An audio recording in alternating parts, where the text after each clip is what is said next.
Hi అండి, ఈరోజు మనం పొటాటో ఫ్రై అయితే చేసేసుకుందాం. ఈ పొటాటో ఫ్రై సాంబార్ పప్పుచారుకి మంచి కాంబినేషన్ అని చెప్పొచ్చు. ఇక పుల్కా చపాతీల్లో కూడా చాలా బాగుంటుంది. మరి ఈ పొటాటో ఫ్రైని ఏ విధంగా తయారు చేసుకోవాలో ఇప్పుడు మనం చూసేద్దాం. ఇలా ఆలూని క్యూబ్స్ లాగా కట్ చేసుకొని చల్లటి నీటిలో కొంచెం ఉప్పు వేసుకొని ఒక 10 నిమిషాల పాటు పక్కన పెట్టేసుకోవాలి. ఇప్పుడు మనం స్టవ్ మీద ప్యాన్ పెట్టుకొని అందులో 2 గరిటెల వరకు ఆయిల్ని యాడ్ చేసుకోవాలి. కొంచెం ఫ్రై అనేసరికి ఎక్కువ ఆయిలే పడుతుంది. ఇక ఆయిల్ మరిగిన తర్వాత ఈ కట్ చేసి పెట్టుకున్న ఆలూని వేసుకొని మనం బాగా ఫ్రై చేసుకోవాలి. నాన్ స్టిక్ పాన్ అయితే స్టిక్ అవ్వదండి. నేనైతే ఈ స్టీల్ పాన్లోనే చేస్తున్నాను. ఇవి మంచి కలర్ వచ్చే వరకు మీడియం ఫ్లేమ్లో పెట్టుకొని అటు ఇటు కదుపుకుంటూ బాగా ఫ్రై చేసుకోవాలి. ఇలా ఫ్రై అయిన వాటిని తీసి పక్కన పెట్టేసుకోవాలి. మీరు ఏదైనా టిష్యూ ఉన్న పేపర్లో వేసుకుంటే ఎక్సెస్ ఆయిల్ని అబ్జర్బ్ చేసుకుంటుంది. ఈ విధంగా మొత్తం అన్నిటిని ఫ్రై చేసేసుకొని పక్కకు తీసేసుకోవాలి.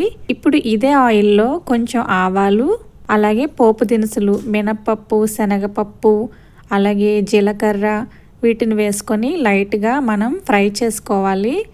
ఇవి కొంచెం ఫ్రై అయిన తర్వాత ఇందులో కట్ చేసి పెట్టుకున్న ఒక ఆనియన్ని యాడ్ చేసుకోవాలి. ఆనియన్ని కొంచెం ఫ్రై చేసుకున్న తర్వాత ట్రాన్స్పరెంట్గా అవుతుంది కదా ఆనియన్, అప్పుడు మనం ఇందులో పచ్చిమిరపకాయలని యాడ్ చేసుకోవాలి. నేను ఒక 3 పచ్చిమిరపకాయలని ఇలా చీలికల్లా కట్ చేసి వేసుకున్నాను. ఇప్పుడు మనం ఇందులో కొంచెం కరివేపాకును కూడా యాడ్ చేసుకొని బాగా ఫ్రై చేసుకోవాలి. ఇవైతే మనకి ఫ్రై అయిపోయాయి కదా, ఇంతకు మించి ఫ్రై అవ్వాల్సిన అవసరం లేదండి. ఎందుకంటే మనం ఫ్రైని కూడా కాసేపు ఫ్రై చేస్తాం కాబట్టి. ఇప్పుడు మనం ఆలు పీసెస్ని యాడ్ చేసుకొని రెండింటిని బాగా కలుపుకోవాలి.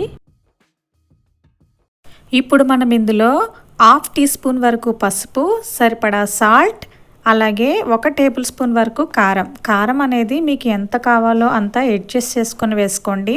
వేసుకొని వీటన్నింటినీ బాగా కలుపుకుంటూ ఫ్రై చేసుకోవాలి. ఇలా మనం ఒక 2 to 3 మినిట్స్ పాటు ఫ్రై చేసుకున్న తర్వాత ఇప్పుడు మనం ఇందులో కచ్చాబచ్చాగా దంచి పెట్టుకున్న వెల్లుల్లిని యాడ్ చేసుకొని బాగా ఫ్రై చేసుకోవాలి. ఇలా వెల్లుల్లి ఈ టైంలో వేయడం వల్ల వెల్లుల్లి ఫ్లేవర్ అనేది మనకి ఆలూకి చాలా బాగా పడుతుందండి. ఇవన్నీ కొంచెం ఫ్రై అయిన తర్వాత కొంచెం కరివేపాకును కూడా యాడ్ చేసుకొని లైట్గా ఫ్రై చేసుకోవాలి.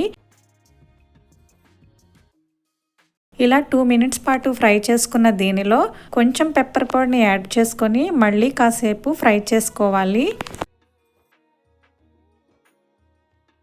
ఇవన్నీ అయితే బాగా ఫ్రై అయ్యాయి కదా, ఇప్పుడు మనం ఇందులో 1/2 టీ స్పూన్ వరకు జీరా పౌడర్ని యాడ్ చేసుకొని బాగా కలుపుకోవాలి. ఇది వేయించిన జీలకర్ర పొడి అండి. ఇది కూడా ఆలూ ఫ్రైకి మంచి ఫ్లేవర్ని అయితే ఇస్తుంది. అంతేనండి, మనకైతే ఎంతో టేస్టీగా ఆలూ ఫ్రై తయారైపోయింది. ఇక ఫ్రై దించుకునే ముందు కొంచెం కొత్తిమీరని యాడ్ చేసుకొని బాగా కలుపుకొని సర్వ్ చేసుకోవడమే. ఇది పప్పుచారు సాంబార్లోనికి మంచి సైడ్ డిష్ అని చెప్పొచ్చండి.